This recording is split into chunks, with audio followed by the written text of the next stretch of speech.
Hi friends, welcome back to the Wapiti Regional Library. My name is Hannah and I'm so excited to talk to you about something really cool.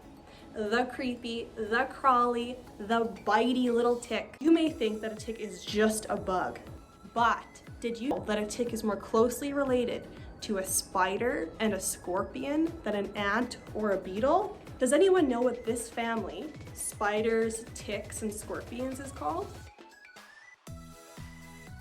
Arachnids, that's right. Scientists have identified over 90,000 arachnid species all around the world. That's a lot of creatures. Because scorpions, ticks, and spiders are all in the same family, they share some similar features. We're going to talk about a few of them. Adult arachnids have 8 legs, where insects only have 6. Ticks have 8 legs, but their legs are covered in spiny little hairs, and at the end of each leg they have little claws. Does anyone know why a tick would have these little claws at the end of their legs? These little claws have 2 main functions. The first is that when a tick wants to hold onto some grass or a branch or some leaves, those little claws dig in and he won't fall off. The second function is when a tick is waiting for someone to walk by, a dog, a deer, a person. When someone walks by, he can snag them and he won't fall off. While many arachnids actively seek their prey, they hunt, it's more common for them to lay in wait, like a tick on that piece of grass waving his arms around. Now, has anyone here ever seen a flying spider? I hope not. Another shared feature of the family of arachnids is they have no wings, they can't fly, and they have no antenna, like an ant. Now, arachnids generally have 2 main parts to their body, the cephalothorax and the abdomen. The cephalothorax is the head of the arachnid. The eyes, the mouth, the arms are all attached to this part of the body. The abdomen of arachnids is very similar to our own. It contains things like reproductive structures, the intestines, glands, and a bunch of other stuff. With ticks, these 2 areas have become fused. So with ticks, these body segments aren't quite as clear. We call their heads capitula and their bodies idiosomas. Let's quickly review what we've learned so far. Ticks are a part of the arachnid family and are more closely related to spiders and scorpions than ants or beetles. Arachnids have 8 legs, no antenna, no wings, and generally have 2 main body segments. I think it's important that we understand the life cycle of a tick. A tick egg is laid in the spring.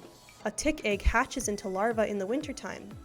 A larva becomes a nymph in the spring and summer. A nymph becomes an adult tick in the fall and winter before laying its own eggs in the following spring. In order for a tick to progress to the next life stage, it has to have a blood meal, meaning it has to find a host, bite it, suck some blood, and fall off. After a tick has bitten an animal, it stays attached for a few days. During that time, it drinks blood. Next video clip, you're going to see what an engorged tick looks like. This tick was pulled from my dog, Zoe. You're going to see her in a few videos coming up. It looks pretty gross, I know. One thing that's really great about living on a farm is that my chicken's favorite snack happens to be ticks.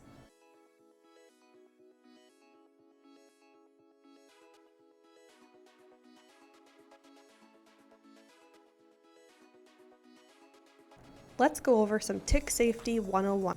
First things first, let's think about where ticks are found. Ticks like to live in long grass, along the edges of forests, in the park, and along pathways. If we're going outside in the spring, summer, or fall, we should always try to wear long pants and long sleeve shirts.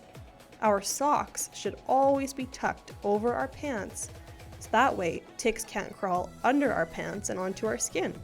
I live on a farm with my parents. When I go outside to feed my ducks and turkeys and chickens or into my garden, I have to walk through some tall grass first. Now, on that tall grass, what do you guys think I found? What do you think hitches a ride back to the house with me? That's right, some little ticks. We can see them here in my little jar. We're gonna play with them right away here too, and we'll look at them up close.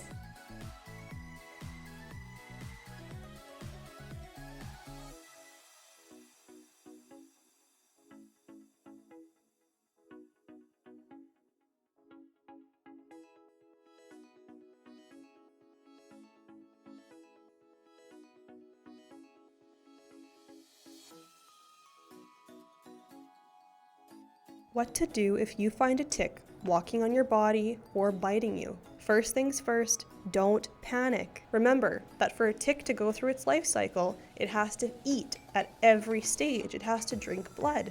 A tick isn't mean or evil, it's just doing what ticks do. If you've been bitten, the first thing you have to do is find an adult, like a parent or a teacher.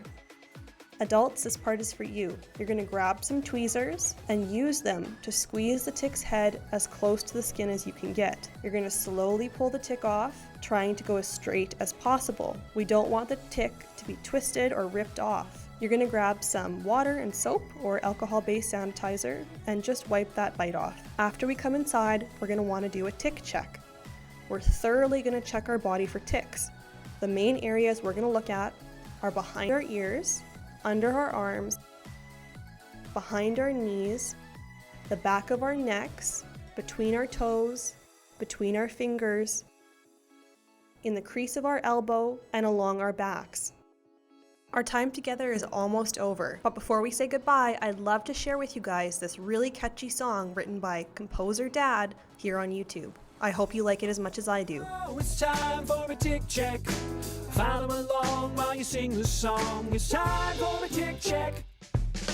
Start at your feet, look between every toe, up to the ankles and around we go. Follow me now to the back of your knees, the right one, left one, if you please. Down the calves and up to our thighs, we're looking around with our wide eyes. I think that's it for today's video, guys. If you have any questions, leave those in the comments down below. Other than that, I hope you learned something and had fun with me. Have a great day. Bye guys, see you next time.